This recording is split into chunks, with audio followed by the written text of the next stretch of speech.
Segundo o site Contas Abertas, com os 6 bilhões desviados da Petrobras por corrupção, seria possível construir cerca de 1.700 escolas e aproximadamente 3.000 unidades de pronto atendimento de saúde. Já com os 116 milhões utilizados para fazer as precárias e superfaturadas ciclofaixas da cidade de São Paulo, a prefeitura poderia construir cerca de 25 creches, usando o cálculo da prefeitura, que informou ter liberado 88 milhões para construir 19 creches. E o metrô de São Paulo? Tem estação que começou a ser construída há 11 anos e até agora não está pronta. Mas, em compensação, o custo da obra dobrou. Sem falar do tão aclamado legado da Copa, que boa parte dos projetos nem saiu do papel. Em Pernambuco, a previsão era de 529 milhões em 4 grandes obras, mas apenas uma ficou pronta. Em Brasília, 30 milhões chegaram a ser investidos no VLT. Porém, o governo do Distrito Federal disse que a obra não é mais prioridade. E este investimento? Pergunto, e este investimento deve ter ido parar no bolso de algum corrupto, certamente. Para encobrir tantos desvios, desfalques e o uso inapropriado do dinheiro público, os governantes repassam a culpa para a inflação e aproveitam para aumentar impostos e taxas. Tudo aumentou para tapar o rombo da corrupção. Nem a fezinha das loterias escapou. Com a justificativa de ajudar a cumprir a meta de superávit primário, as loterias da Caixa tiveram um aumento médio de 38,91% nos bilhetes. Abro uma ressalva, inclusive, para dizer que é oportuna uma investigação na Caixa Econômica Federal. Como é, gente? Vamos investigar? E quem vai pagar a conta da improbidade administrativa? Nós, trabalhadores, que não temos como superfaturar nosso trabalho suado e honesto, que não cobramos e nem aceitamos propina. Mas feliz daquele que ainda tem emprego para bancar a bandalheira dos políticos corruptos, porque até o índice de desemprego aumentou assustadoramente. Vamos aproveitar o ensejo da votação de leis mais severas para crimes cometidos por menores infratores e aumentar também as penas para os maiores infratores desse país, os corruptos. Vamos encaixar o governo federal no rol dos corruptos e criminosos face ao aumento excessivo das contas públicas? Que tal? Corrupção deve ser crime hediondo. Não faz sentido consentirmos que o cidadão seja usurpado e abra mão da sua dignidade em detrimento desses criminosos.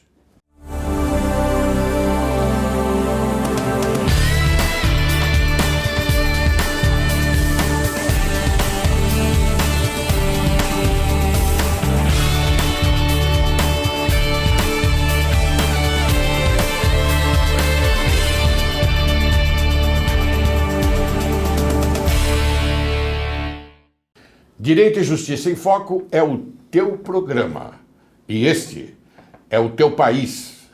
Caro telespectador, você sabe perfeitamente que este é um programa de informação verdadeira e não simpático à evolução comunista no país.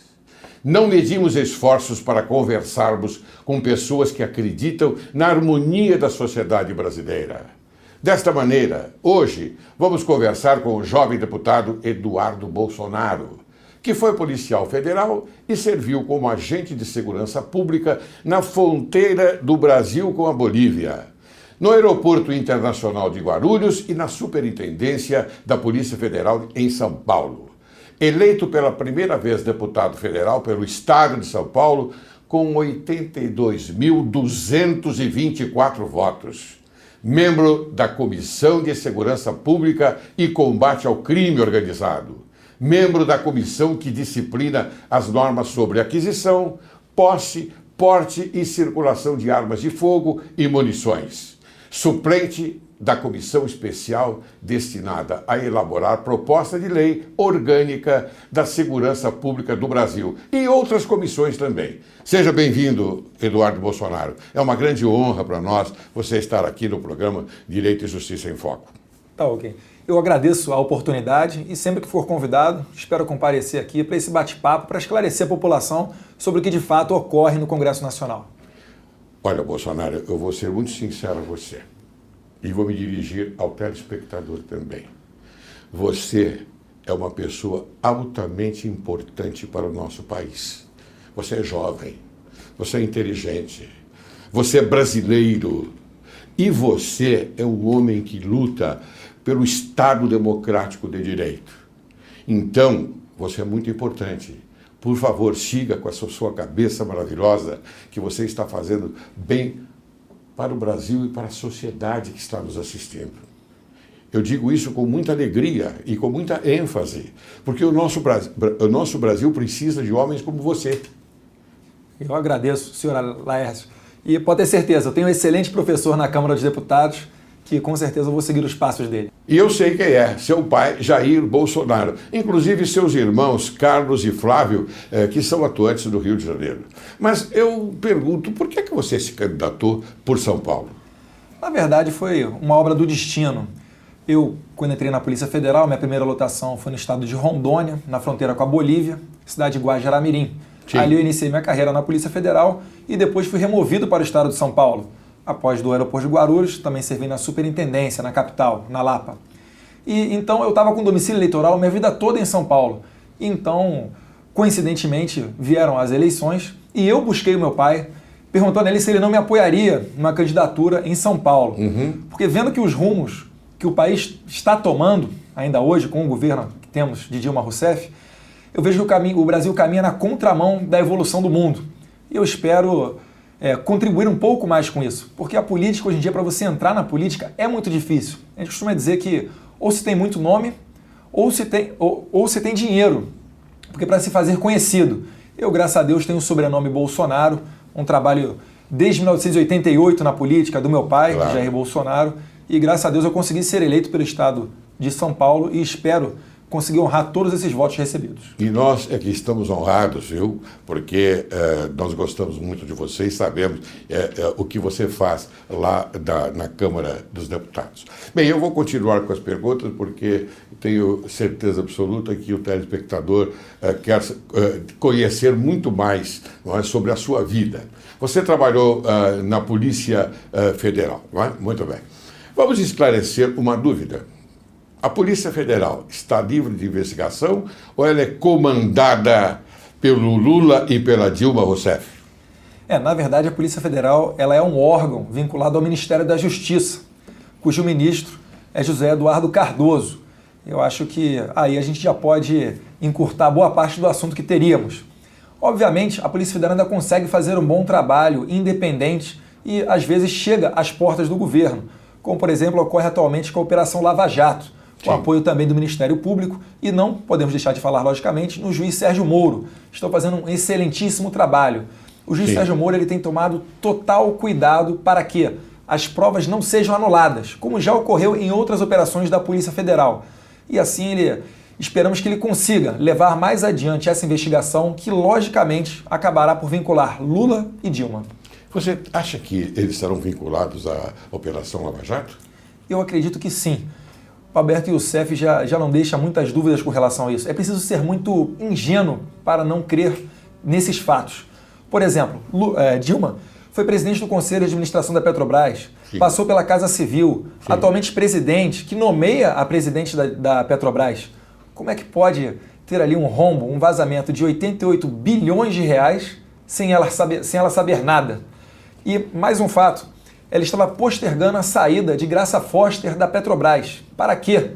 Para que Graça Foster fizesse a limpeza do local do crime. E assim foi feito, tanto que agora vem à tona diversos áudios e instrumentos de gravação das audiências, das atas das reuniões da Petrobras, que foram destruídas. Será por quê? Meu Deus do céu, foram destruídas essas atas? Sim, sim. Que coisa. São provas que, coincidentemente, não existem mais e que poderiam servir para incriminar agentes do governo. Sim, mas não há um sistema especial pela perícia para recuperar tudo isso? Doutora, eu já não sei. Aí é preciso conversar mais especificamente com os peritos do caso Esperemos que isso aconteça, né? Sim, sim. Bom, você falou sobre Sérgio Moro. Muito bem. Eu queria agora informar você, porque o nosso telespectador já sabe. Nós aqui em São Paulo fundamos uma associação. A associação chama-se AJA. Sim. Associação de Juízes Anticorrupção. E isso se deve ao esforço de um nosso colega, o desembargador Carlos Henrique Abramo, também pensa da mesma maneira que nós, e ele então se esforçou para isso. Qual é o objetivo? O objetivo é a Associação de Juízes Anticorrupção, que simplesmente é uma entidade civil sem fins lucrativos, destinada a velar nos limites da extensão do território nacional por toda e qualquer denúncia que contiver no seu fundamento atos que atentem contra a probidade, moralidade, impessoalidade, ética, proteção ao patrimônio público, em razão da circunstância de tais fatos, contratos administrativos, parcerias público-privadas, consórcios também administrativos e etc. Vai por aí. Então, veja, essa é a nossa intenção. Já foi fundada. Agora nós vamos dar uma sequência para que ela tenha uma vida própria dentro do país. O que você acha? Eu acho que qualquer iniciativa contra a corrupção é muito bem-vinda, ainda mais formada por juízes e desembargadores que têm um peso ainda maior, pois são operadores e conhecedores do direito. Sabem ali os caminhos que podem levar a uma punição e é o que está faltando no Brasil. Essa falta de punição no Brasil é o que dá margem para que cada vez mais crimes ocorram. Então, com certeza, é muito bem-vinda. Eu tomei conhecimento há pouco tempo desta associação e parabenizo toda ela, aqui dando os parabéns ao senhor, Dr. Laércio. Eu também, com muita honra, faço parte dessa associação. Bem, Eduardo Bolsonaro, lideranças da oposição foram à Procuradoria-Geral da República protocolar uma representação contra a presidente Dilma Rousseff por prática de crimes contra as finanças públicas, as chamadas pedaladas fiscais. Mas o Tribunal de Contas da União adiou por 30 dias a análise das contas do governo federal relativas a 2014. Ainda existe alguma possibilidade de tirar a presidente Dilma Rousseff do governo federal por estas circunstâncias? Eu li há pouco tempo nos jornais que o presidente da Câmara, Eduardo Cunha, levaria a matéria para ser apreciada no plenário, pois salvo engano, a AGU, né, o TCU, é um órgão consultivo. Sim. Então, na verdade, essa matéria, ele auxilia o Congresso Nacional. Então, eu espero que, em breve, o Eduardo Cunha leve essa questão das pedaladas fiscais, que, na verdade, é uma enganação do povo brasileiro, para dentro do Congresso, para que lá a gente discuta essa responsabilidade de Dilma Rousseff e, no meu entendimento, seja levado adiante um processo de impeachment. Porque o que não faltam são pedidos de impeachment chegando à Câmara dos Deputados. Cabe ao Eduardo Cunha colocá-los para os deputados apreciarem. E aí sim, o senhor eleitor, o senhor cidadão que paga os seus tributos, vai saber como é que o seu deputado se comporta na Câmara, se ele é conveniente com todos esses escândalos de corrupção ou se ele quer dar um basta nisso, tirando do poder a 01 de todo esse esquema chamada Dilma Rousseff. Gostei da 01. A 01. Mas também tem o 02, hein? Tem. Tem o 02. Tem algumas centenas desses zeros aí. E ele não está tão oculto assim, não. Não. Ele está presente, não é? Presente. Bem, vamos seguir adiante. O seu pai, Jair Bolsonaro, aprovou recentemente Foi uma emenda à reforma política. Uma emenda à reforma política, sim. Muito bem, que prevê a emissão de recibos junto ao voto nas urnas eletrônicas. No Brasil, as urnas eletrônicas podem ser consideradas fraudulentas? Excelente, doutor Laércio. As urnas eletrônicas no Brasil, elas são exatamente as mesmas desde 1996. Nós tivemos a oportunidade de levar a uma das comissões, uma das audiências, né, da Comissão da Reforma Política, um dos idealizadores, um dos técnicos que fez a urna eletrônica nesse período. E a tecnologia é exatamente a mesma. Eles nos disseram o seguinte, que até se por erro uma urna eletrônica der um tilt nela e programar ali 500 votos para um único candidato, a gente não tem como saber se isso aí foi um erro da urna ou se de fato 500 pessoas votaram naquele candidato. Sim. Porque não há uma forma de auditá-la, não há uma forma de fazer o caminho reverso. Sim. São as chamadas urnas de primeira geração. O mundo já está na urna de terceira geração, como é o caso de Israel. E aí é que vem a emenda do deputado Jair Bolsonaro, que prevê o voto impresso junto com o eletrônico. O voto eletrônico vai continuar existindo, só que ao lado haverá o voto impresso. E o eleitor, ao ver impresso ali no papel o número que ele digitou na urna, ele aperta o confirma e esse papel cai diretamente numa urna de lona. Sim. O eleitor não tem qualquer contato com o papel, não leva nada disso para casa, não vai ver como saber em quem esse eleitor votou.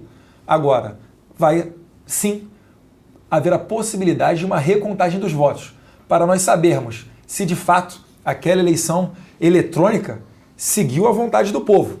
Porque eu entendo o seguinte, indo às ruas, uma das maiores reclamações que nós temos com relação às eleições é exatamente na urna eletrônica. Eu digo que a esmagadora maioria dos brasileiros não confia na urna. E é um excelente passo que damos para a consolidação da nossa democracia. É verdade. Inclusive, nós temos conversado aqui com inúmeras pessoas e elas refletem exatamente essa posição. Ninguém confia nas urnas eletrônicas. É notório. Eu quero, inclusive, estender um pouco mais essa parte das urnas eletrônicas, inclusive ir diretamente ao resultado das eleições, agora que nós tivemos nesse outubro próximo passado. Você se lembra, você é eleitor, você é jovem, mas você já votou em outras eleições, não é verdade? E como é que foi o acompanhamento daquelas eleições? 5 horas, terminava, e aí começavam a abrir as urnas, não é? Em determinados locais, aqui no estado de São Paulo, e no Rio de Janeiro, etc, etc, etc. Muito bem. E aí nós íamos acompanhando, urna por urna. Os números iam crescendo ou diminuindo em relação aos candidatos. Não é verdade? Muito bem. Desta vez, surpreendentemente, 8 horas e 12 minutos da noite, nós tivemos a demonstração de quem estava na frente e de quem, naturalmente, ia ganhar as eleições por uma margem muito pequena. Surpreendentemente, às 8 horas e 12 minutos. Já 98% da apuração das urnas, faltando 2 ou 3%, não me recordo bem nesse particular, mas eu me recordo exatamente quando a Rede Globo anunciou o resultado já com a Dilma Rousseff na frente. O que você acha disso? Eu acredito que um sistema de apuração às portas fechadas, como foram as últimas eleições presidenciais, padecem muito da lisura, falta muita credibilidade, transparência, e é isso que a gente quer melhorar. Não pode o TSE analisar o futuro do país, uma eleição presidencial, às portas fechadas. Numa democracia, o povo tem o direito de acompanhar essa eleição. Sim. E essa é uma crítica muito forte também Sim. que recebemos do sistema eleitoral. Recebemos, digo, o TSE recebeu. Claro, é claro. Então, eu espero que você, deputado, com essa jovialidade e a mente aberta no sentido, numa direção boa que você tem, eu espero que você nos dê este prazer de um dia retornarmos à democracia. Eu digo a democracia porque tenho a impressão que nós não estamos num Estado democrático de direito, não. Eu tenho essa impressão, não sei qual é a sua, mas a minha eu já coloquei. Concordo também. Na verdade, democracia não é apenas votar. Claro. É ser ouvido, é ter o seu presidente representando os anseios do povo. E como vemos, a presidente Dilma Rousseff não liga para o povo. Aliás, o governo do PT, um exemplo recente foi referendo de 2005 com relação ao desarmamento. Sim. A campanha do desarmamento foi falida. Na verdade, quem ganhou foi a população brasileira, que disse que o Brasil, sim, deve comercializar armas de fogo e, sim, o cidadão tem o direito de ter uma arma de fogo em casa. O governo desrespeitou isso, passou por cima da vontade do povo e hoje em dia vemos aí o Estatuto do Desarmamento cada vez mais sendo incrementados com medidas desarmamentistas. Tanto que recentemente, no Diário Oficial da União, o ministro da Justiça convocou, dentre os órgãos de segurança subordinados a si, também as ONGs desarmamentistas Sou da Paz e Desarma Brasil. Para quê? Para que façam um grupo de trabalho voltado a restringir ainda mais o cidadão de ter uma arma de fogo em casa. Eu concordo com você. Exatamente. No primeiro mundo, todos têm o direito de defesa. E a defesa é ter uma arma em casa, não é? E saber manuseá-la. Saber administrar aquela arma. Todos têm esse direito e também obrigatoriamente tem que conquistar esta habilidade, em decorrência dessa situação. Bem, eu agora vou fazer uma colocação para você bastante preocupante. Bastante preocupante. E tenho certeza absoluta que o telespectador, acompanhando esta série de absurdos que estão acontecendo no Brasil, agora nós vamos viajar um pouquinho, vamos até a Venezuela. Os senadores brasileiros Aécio Neves, Ronaldo Caiado e Aloysio Nunes viajaram à Venezuela para pedir libertação de presos políticos e foram hostilizados. O que você achou dessa atitude? Eu fiquei impressionado, na verdade não surpreso, com a resposta da presidente da República, que disse o seguinte: a oposição foi à Venezuela para provocá-los. Ou seja, ela apenas externa que democracia é aquilo que interessa a si. Se for opinião contrária, tem mais é que ser ripada do mundo. Então, na verdade, é um sistema que não é democrático. Sabemos da situação da Venezuela, que cada vez se aprofunda mais no comunismo e cada vez mais piora a sua situação econômica, como em todos os países comunistas.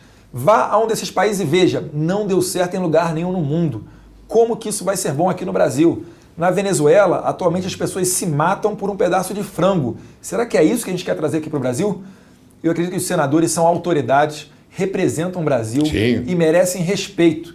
Mais do que nunca, a gente precisa repudiar esse ato ocorrido recentemente na Venezuela. Independente de serem senadores de oposição ou simpáticos ao governo, são senadores brasileiros, estão na Venezuela em missão oficial. Nada mais justo do que a gente criticar e repudiar esse tipo de atitude. Eu acho que você tem toda a razão, eu concordo, e é assim que tem que ser. Lamentavelmente, os nossos senadores, eles foram repudiados, como você diz, os expulsaram de qualquer tipo de pedido em decorrência a um ato humano, porque aí não é uma questão política mais, é um ato de humanidade, só isto, mais nada. É um ato de humanidade. Esse ato de humanidade foi cerceado, lamentavelmente. Bem, eu tenho mais algumas perguntas a fazer, tenho uma pergunta muito importante a fazer, mas eu vou agora chamar um pequeno intervalo para que depois, então, a gente retorne e converse um pouquinho mais sobre esse assunto que eu estou adorando. E tenho certeza que o telespectador também está adorando. Tá bom? Você aguarde que logo, logo retornaremos.